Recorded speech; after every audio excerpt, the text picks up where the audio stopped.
Chapter 9 persistence लगन।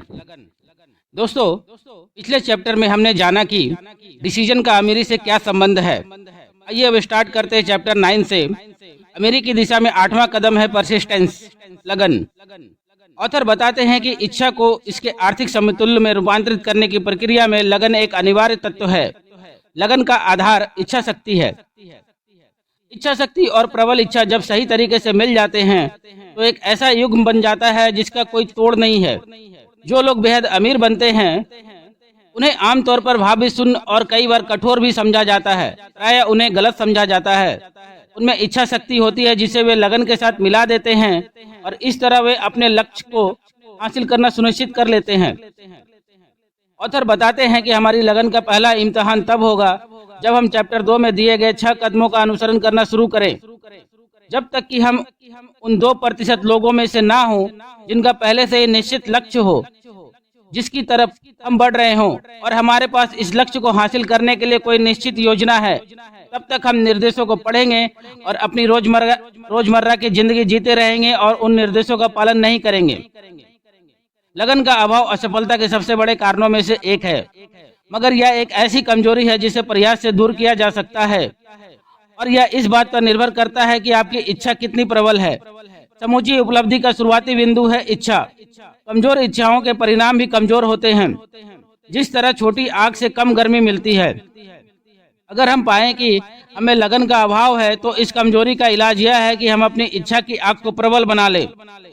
Author बताते हैं कि चैप्टर 2 में 6 कदमों के संबंध में दिए गए निर्देशों पर अमल करना शुरू कर दें।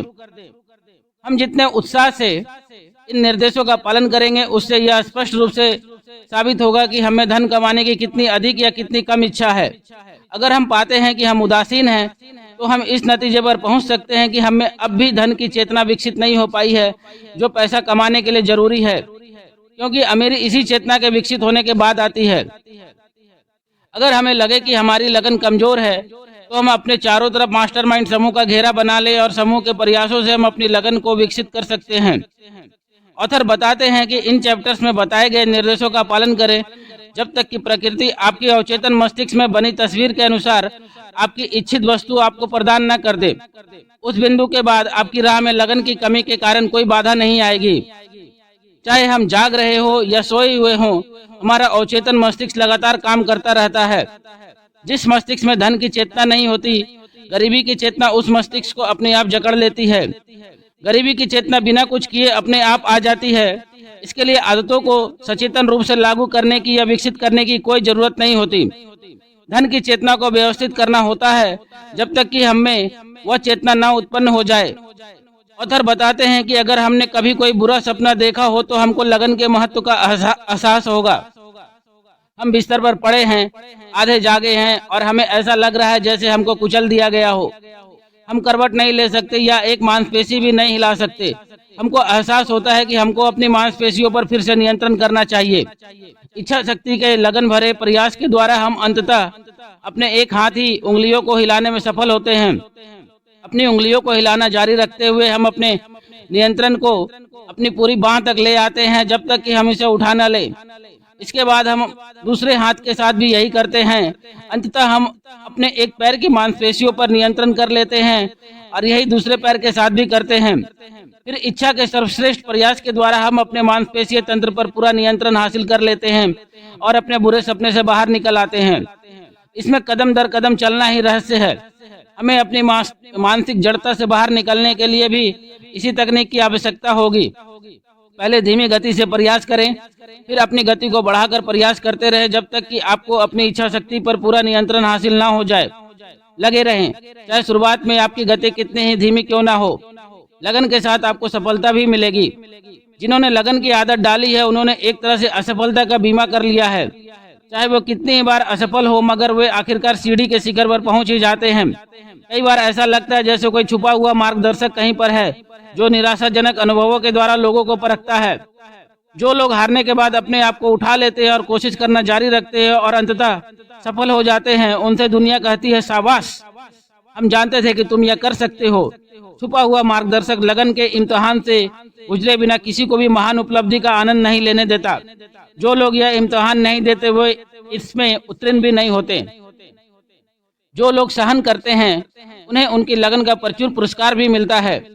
बदले में उन्हें वह लक्ष्य हासिल होता है जिसका वे पीछा करते हैं। यही सब कुछ नहीं है, उन्हें भौतिक समृद्धि के अलावा भी बहुत कुछ प्राप्त होता है। यह ज्ञान की हर असफलता अपने साथ अपने ही बराबरी के लाभ का बीज लाती है। ऑथर बताते हैं कि कुछ लोग यह मानते हैं कि पराजय और कुछ नहीं बल्कि अधिक प्रयास करने की प्रेरणा है।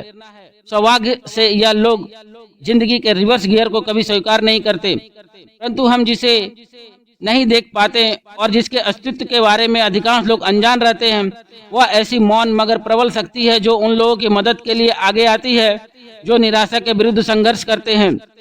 अगर हम इस शक्ति को कोई नाम देना चाहें तो हमें इसे लगन कहना होगा। हम सभी एक बात जानते हैं कि अगर किसी में लगन ना हो तो वह जिंदगी के किसी भी क्षेत्र में महत्वपूर्ण सफलता हासिल नहीं कर सकता। ऑथर बताते हैं कि सफलता गुण की कद्र करता है, प्रतिभा को पहचानता है, दौलत के रूप में भुगतान करता है, मगर सिर्फ तभी जब आदमी मैदान छोड़ने से इनकार कर दे। सफलता तक पहुंचने का वह रहस्य है लगन, लगनशील बनाने का प्रशिक्षण।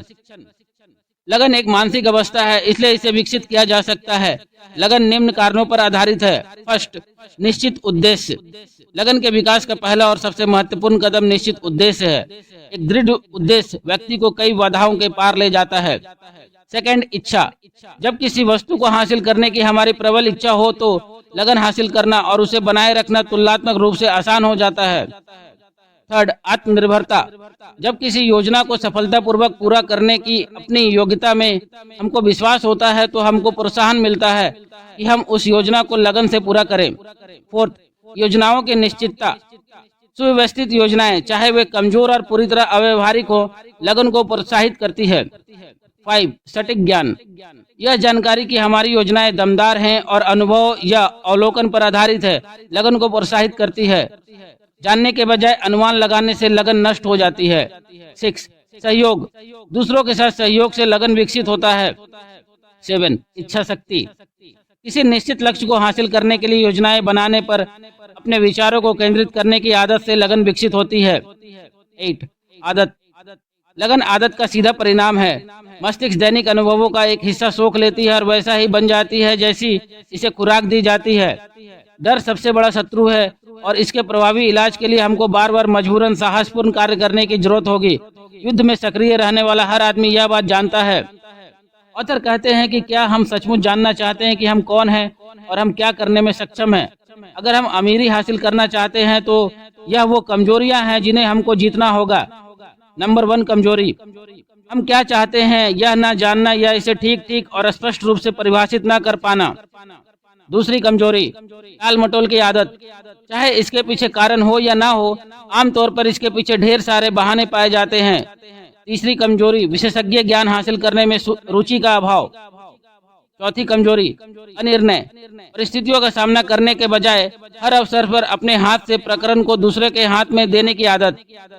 पांचवी कमजोरी, समस्याओं के समाधान के लिए निश्चित योजनाएं बनाने के बजाय बहानों पर भरोसा करने की आदत। छठी कमजोरी, आत्मसंतुष्टि। इस बीमारी का कोई सटीक इलाज नहीं है और जिनको यह बीमारी है उनके लिए कोई आशा नहीं है। सातवीं कमजोरी, उदासीनता, जो आमतौर पर सभी प्रकरणों में समझौता करने की तत्परता में झलकती है, बजाय इसके कि विपरीत परिस्थितियों का सामना किया जाए और उनसे संघर्ष किया जाए। नेक्स्ट, अपनी गलतियों के लिए दूसरों को दोष देने की आदत और विपरीत परिस्थितियों से बचकर निकलने की आदत। नेक्स्ट, इच्छा की कमजोरी। कर्म को प्रेरित करने वाले लक्ष्यों के चुनाव में लापरवाही के कारण ऐसा होता है। 10वीं कमजोरी, पराजय की संभावना नजर आते ही मैदान छोड़ने की आदत। अगली कमजोरी, सुव्यवस्थित योजनाओं की कमी, जिन्हें लिखा नहीं गया है और इसलिए उसका विश्लेषण नहीं किया जा सकता। 12वीं कमजोरी, विचारों के साथ आगे बढ़ने को नजरअंदाज करने की आदत या अवसर आने पर उसका लाभ न उठाने की आदत। नेक्स्ट, दृढ़ इच्छा करने के बजाय सिर्फ कल्पना लोक में विचरण करना। नेक्स्ट कमजोरी, अमीरी के लक्ष्य के बजाय गरीबी के साथ समझौता करने की आदत। कुछ बनने, कुछ करने और कुछ हासिल करने की महत्वाकांक्षा की अभाव। अमीरी के शॉर्टकट की खोज, बदले में बराबरी का मूल्य चुकाए बिना कुछ हासिल करने की कोशिश, जो आमतौर पर जुए या ऐसी आदतों में झलकती है। नेक्स्ट, आलोचना का डर।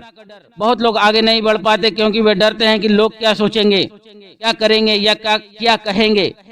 यह शत्रु इस सूची में सबसे प्रमुख है क्योंकि यह आमतौर पर अवचेतन मस्तिष्क में रहता है, जहां इसकी उपस्थिति दिखाई नहीं देती। अधिकांश लोग अपने रिश्तेदारों, मित्रों और जनता को इस बात की अनुमति देते हैं कि वे उन्हें प्रभावित करें।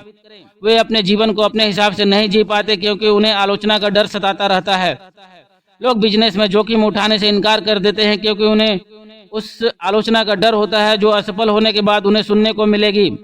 इस मामले में आलोचना का डर सफलता की इच्छा से अधिक प्रबल होता है। बहुत सारे लोग खुद के लिए ऊंचे लक्ष्य बनाने से इनकार कर देते हैं या वे कैरियर चुनने को भी नजरअंदाज कर देते हैं क्योंकि उन्हें रिश्तेदारों और दोस्तों की आलोचना का डर होता है, जो यह कह सकते हैं, ज्यादा ऊंचे लक्ष्य मत बनाओ, लोग सोचेंगे कि तुम्हारा दिमाग खराब है। ऑथर अपने बारे में बताते हैं कि जब एंड्रू कार्नेगी ने सुझाव दिया कि मैं 20 साल तक व्यक्तिगत उपलब्धि की फिलॉसफी विकसित करने में मेहनत करूं, तो मेरी पहली प्रतिक्रिया यही डर था कि लोग क्या कहेंगे। इस सुझाव से मेरे सामने एक ऐसा लक्ष्य आ गया जो मेरी कल्पना से भी ऊंचा था। एक ही झटके में मेरा दिमाग बहाने बनाने लगा और यह सभी बहाने आलोचना के इसी अंदरूनी डर की वजह से बने थे।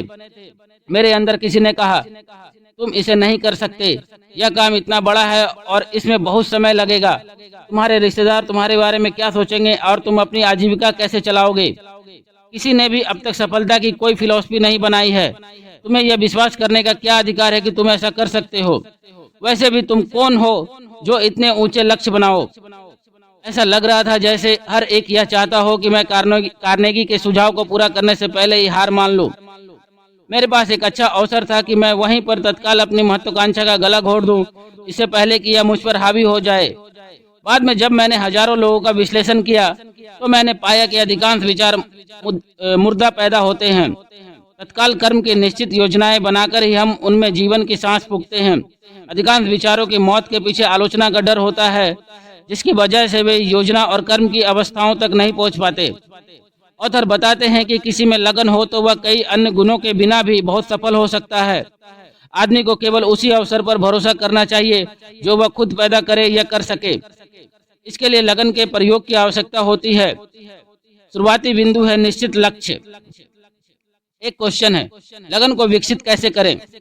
आंसर, लगन को विकसित करने के आवश्यक कदम है, नंबर 1, निश्चित लक्ष्य जिसके पीछे इसकी प्राप्ति की प्रबल इच्छा हो। नंबर 2, एक निश्चित योजना जिस पर लगातार काम किया जाए। थर्ड पॉइंट, एक मस्तिष्क जो सभी नकारात्मक और हतोत्साहित करने वाले प्रभावों की तरफ से कसकर बंद हो, जिनमें रिश्तेदारों, मित्रों और परिचितों के नकारात्मक सुझाव भी शामिल हैं। फोर्थ पॉइंट, एक या एक से अधिक ऐसे व्यक्तियों के साथ मित्रतापूर्ण गठबंधन जो आपकी योजना और लक्ष्य को लेकर आपको प्रोत्साहित करे। यह 4 कदम जीवन के सभी क्षेत्रों में सफलता के लिए अनिवार्य हैं। यही वे कदम हैं जो अमीरी की ओर ले जाते हैं।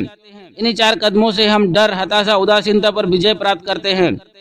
इन 4 कदमों को उठाने के बाद हमें जीवन से अपनी मुंह मांगी कीमत मांगने और पाने का रास्ता मिल जाता है।